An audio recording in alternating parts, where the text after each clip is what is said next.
en rapport avec l'une ou l'autre question, vous n'avez pas suffisamment d'éléments, vous allez les relever à l'intention du tribunal.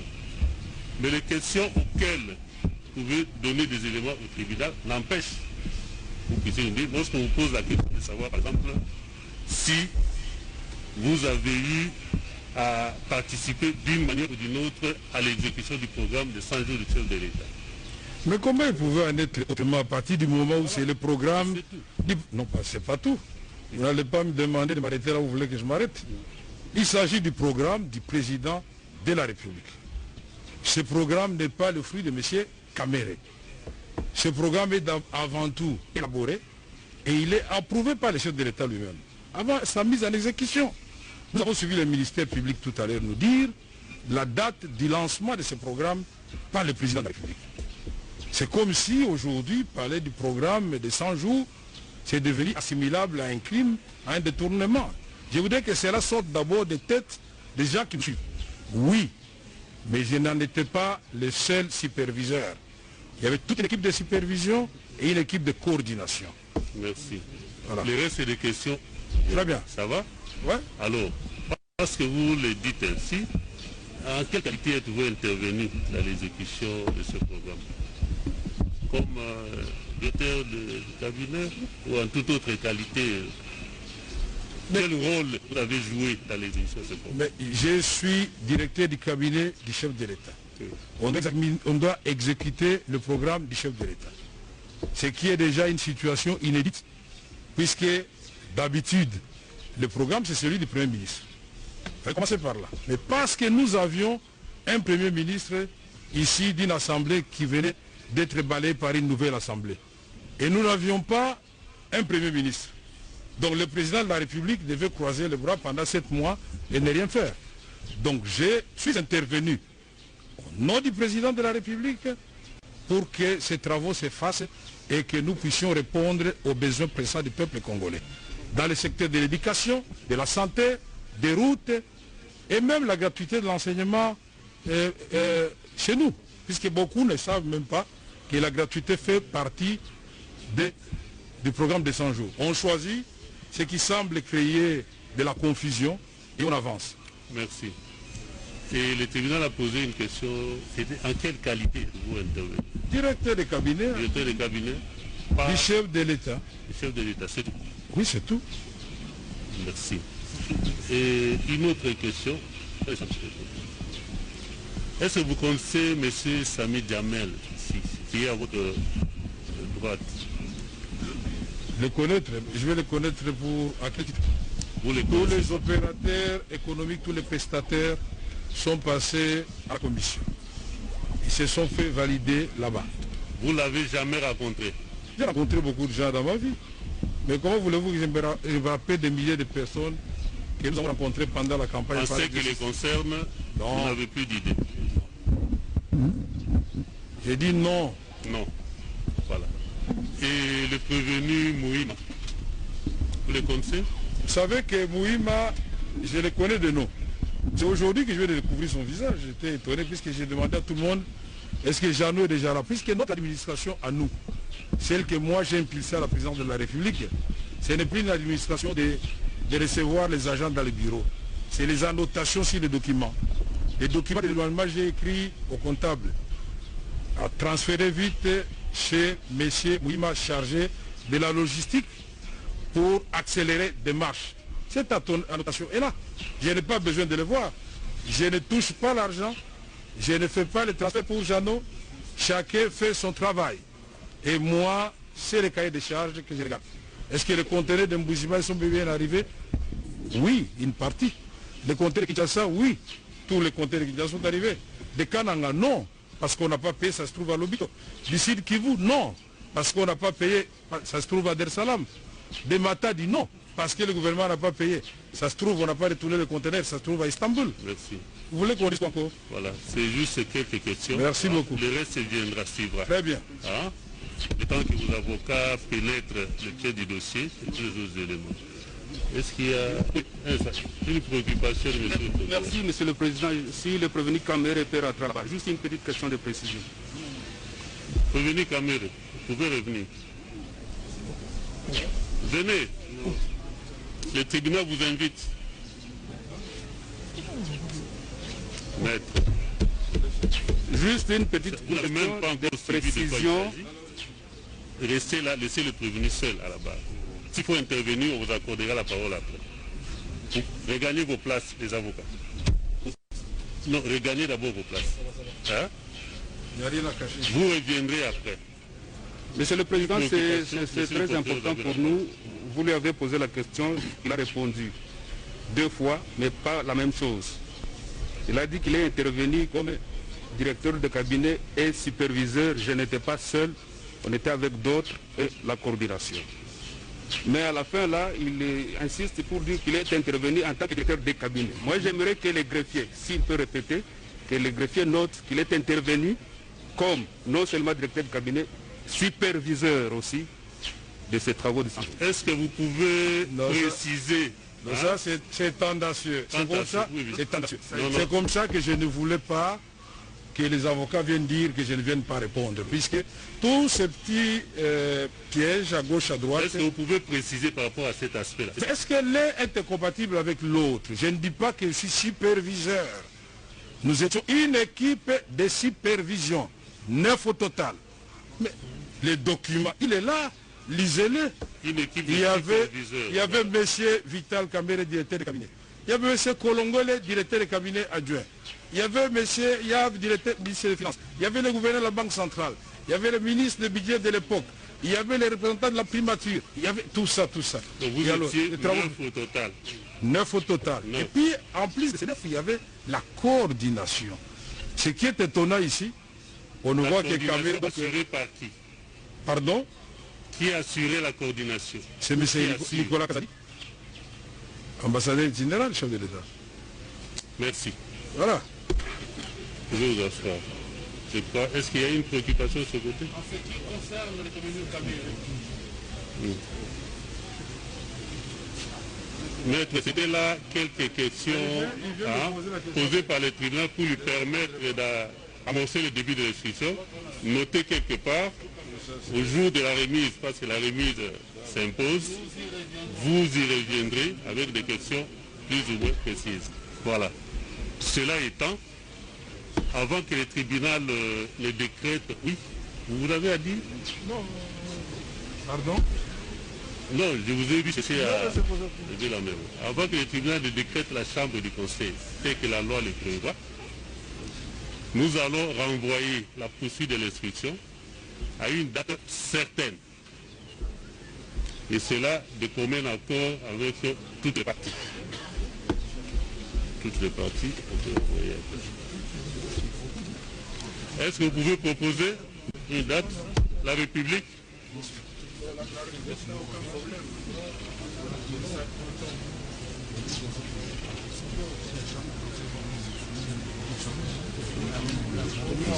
Sur le fond. Non, une semaine, il y a le dossier de la mère qui va passer le dossier. Je vais aussi intervenir là. Ça fait 2 semaines.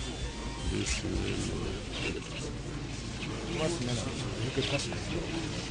3 semaines. Pour le voiture national.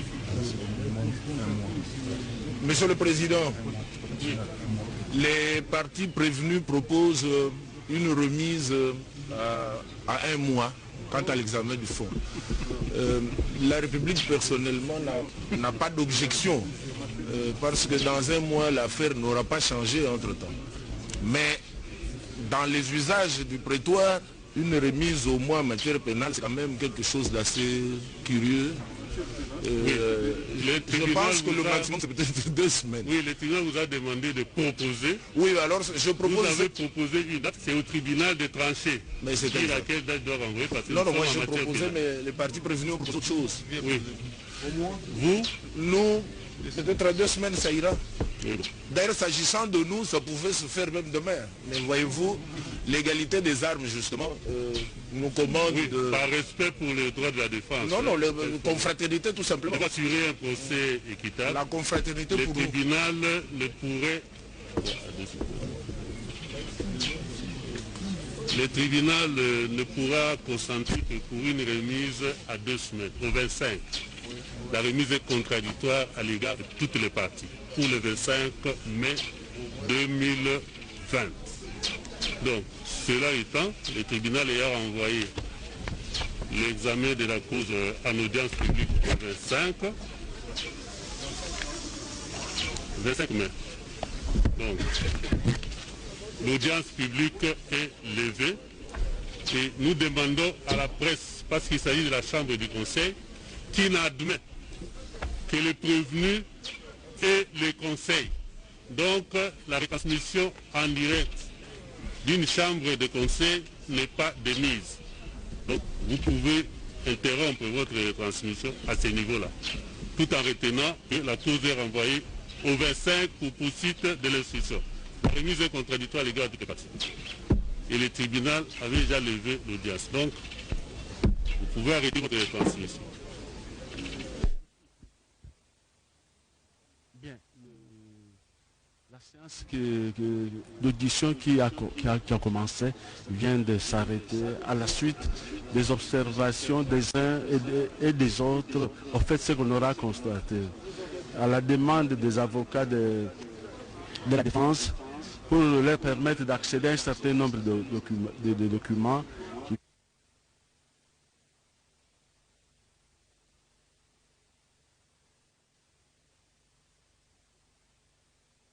On doit mettre sur pied un état de droit. Au nom du Père. Et dans un état de droit, il y a une justice indépendante.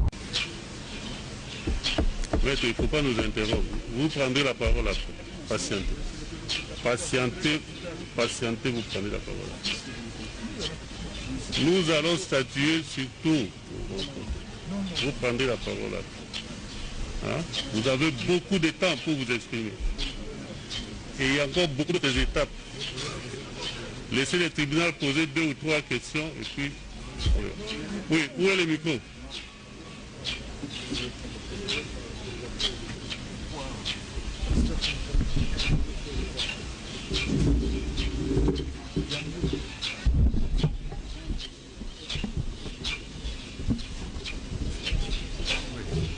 Oui, vous parlez le prévenu Sami Jamal. Vous vous exprimez aisément en français? Pas actuellement, pas beaucoup. Pardon? Pas beaucoup, non. Et au parquet, vous êtes exprimé dans quelle langue? Je parlais arabe. Arabe? Oui. Vous êtes interprété par quelqu'un? J'ai parlé arabe et puis je suis 52 ans dans ce pays. Si voilà. Nous vérifions dans les procès verbaux, on verra que vous êtes exprimé en arabe. Oui, je suis en arabe. Interprété par quelqu'un. Pardon? Qu'est-ce qu'il dit? Un instant. Excusez-moi, moi je ne connais pas les français. Comme vous, tu ne connais pas les arabes aussi. Hein? Ici, l'on dit que vous étiez en présence de votre avocat. On ne fait pas Oui, allusion avec à mon avocat. Je vais parler. Moi, excusez-moi, moi je parlais arabe, vous parlez français. Vous, quand je parle arabe, tu ne comprends pas. Mais je comprends quelques un peu. Mais toutes les pièces, ils sont là. Je suis innocent. Non. Non, parce que... Ces jours-là, au parquet, vous êtes exprimé dans quelle langue? Non, pardon. Ce Devant n'est pas moi, je vais l'officier parler, j'ai présenté les pièces, mais mon avocat, il va interroger cette pièce, il va présenter cette pièce. Non, moi, j'ai parlé un par un. Monsieur Jamal, Oui. le tribunal vous pose une question précise. Oui. Vous étiez devant l'officier du ministère public le 24 février Oui. 2020. Oui. Et vous étiez assisté par maître Bokolombe. Exactement. Oui. C'est juste. Cet entretien s'était déroulé en quelle langue? C'est ça. Pardon? C'était dans quelle langue? Le problème, c'est celui de la langue. Oui, mais vous vous exprimez dans quelle langue? Je parle ici que je comprends français, je comprends. Elle est petite avec moi, parce que depuis 10 ans, avec moi, il comprend mon français. Il y a un mot que je ne comprends pas, et lui, il comprend mon français. Voilà. C'est tout ce que j'ai répondu. Voilà. Alors, mais si y a je des vais choses... parler un mot devant tout le monde. Si je vole, je vais parler. Non, on n'en est pas encore là. Excusez-moi, un mot. Non. Le tribunal ne l'autorise pas. Si le gouvernement me doit l'argent. Le tribunal ne l'autorise pas. Ah, pardon. La parole vous est retirée. Voilà ça. Mais, laissez-nous d'abord. Un instant. Du parquet général. C'est pour préciser, c'est très important. C'est par rapport à son audition du 24 février. C'est nous qui l'avons assisté. Et moi personnellement, Monsieur le Président. Alors, vous allez prendre compte que mon client a un sérieux problème de communication. Il a un sérieux problème de communication, ce qui fait qu'il a toujours été assisté de ces conseils que nous sommes. Donc, souffrez que lors de certaines questions que vous aurez à lui poser, qu'il soit assisté par ses avocats pour lui expliquer clairement quelques aspects techniques et spécifiques. Merci. Et là, les problèmes ne se posent pas. Merci. Ça va? Merci pour la protection. Merci pour la protection. Voilà. La première question que je voudrais vous poser. Regardez à votre gauche. Est-ce que vous connaissez le prévenu Kamere qui est assis là-bas? Pardon? Vous connaissez le prévenu Kamere? Je connais tout le monde par photo. Non, lui. Vous Pardon? le connaissez? Si oui, comment vous le connaissez? Aucune relation entre moi et entre le prophète Mohammed Jésus-Christ. Vous ne l'avez jamais rencontré dans votre vie? Aucune relation. Pardon? Vous ne l'avez jamais rencontré dans votre vie? Jamais, jamais. Le jour seulement j'ai été, parce que les 7 procès depuis 2017 avec le développement. Le tribunal retient que vous ne l'avez jamais rencontré. Jamais. Je connais dès qu'ils sont. Dieu est témoin. Si lui me connaît. Merci. Merci beaucoup. Merci. Deuxième question. Vous étiez au courant du programme de 100 jours du président de la République? 100 jours, excuse-moi. Je vais te Est-ce que répondre. vous étiez au courant de ce programme-là? 100 jours, mais excuse-moi, ça dépend d'abord des marchandises et des transports. Un instant. Oui. Est-ce que vous étiez au courant qu'il existait un programme de 100 jours du président de la République, du président de la République démocratique du Congo? Il faut combien les marchandises arrivent à Istanbul ici? Il faut 2 mois. Non, mais il faut que je vais répondre. Est-ce que vous avez été informé que le président de la République démocratique du Congo avait initié un programme de 100 jours? Ça s'appelle 100 jours, les 100 jours. Oui. Tu me comprends? Mais 100 jours, tu ne peux pas installer 1500 maisons. Un instant. Bon, 1500 maisons, tu ne peux pas installer. Un instant. Vous allez trop vite en besoin, M. Jamal. Oui, 100 jours. Répondez précisément aux questions. Oui, 100 jours, je connais 100%. Voilà. Voilà. Est-ce que vous êtes intervenu dans l'un ou l'autre aspect de ce programme-là? Si oui, en faisant quoi? Je ne comprends pas si il est intervenu quoi. Parlez, je comprends pas. Vous avez été intéressé par l'un ou l'autre aspect de ce programme? Intervenu quoi?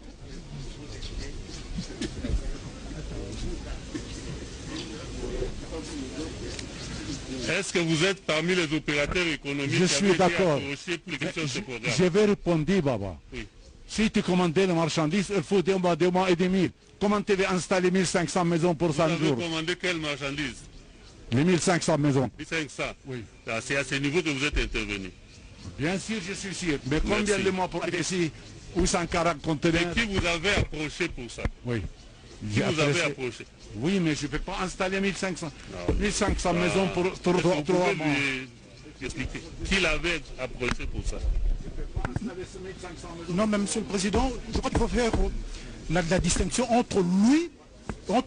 Jamal, et la société Samit. Non, il y a 2 personnes. La question est claire. Non, c'est par rapport à sa compréhension. Oui. Monsieur, il parle. Les gouvernements Congo, ils me doivent l'argent. Je les vends tous les frères. Merci. Je vends tout le monde. Okay. Si tu me vois, je vole un Gouy condamné 20 ans en prison. Si le gouvernement me doit l'argent... Merci. Donc si nous comprenons, il est intervenu dans le cadre de l'exécution du programme de 1500 ou je ne sais pas combien de maisons. Merci. Ce sont les quelques questions. La suite viendra. 1500 maisons, tu ne peux pas installer pour 100 jours. Merci. Vous n'avez plus la parole. Monsieur, retirez le micro. Comparez le prévenu... vous, c'est Mouima. Bon, il faut pas trop de ça. Il va beaucoup délire. Comparez le prévenu Mouima.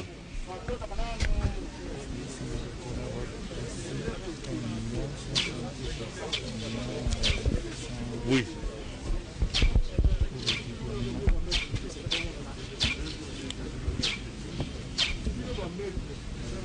Vous êtes chargé d'import-export à la présidente de la République, c'est ça? Oui. Et certainement que vous êtes au courant de l'existence du programme de 100 jours du président de la République. Oui. Dans quel aspect de l'exécution de ce programme êtes-vous intervenu? Vous prévenez Mouima? Dans le cadre du dédouanement. Du dédouanement? Oui. Qu'avez-vous reçu concrètement pour ça? Pour quelle mission vous a été confiée et par qui? Bon, on m'a confié la... Par on, pour dire des choses telles qu'elles sont. Il dit, j'ai été approché par tel, j'ai reçu l'ordre d'exécuter telle tâche. Ma hiérarchie. De ces tâches, voici les moyens qui ont été mis à ma disposition. Ma hiérarchie. Pas la hiérarchie. Le directeur du cabinet. Oui, donc le directeur du cabinet. Oui, le directeur du cabinet, oui, qui est ma hiérarchie. Il m'a donné l'ordre de mission pour aller effectuer la mission de récupérer la marchandise qui était à Dar Salam pour Mbujimaï. Il s'agissait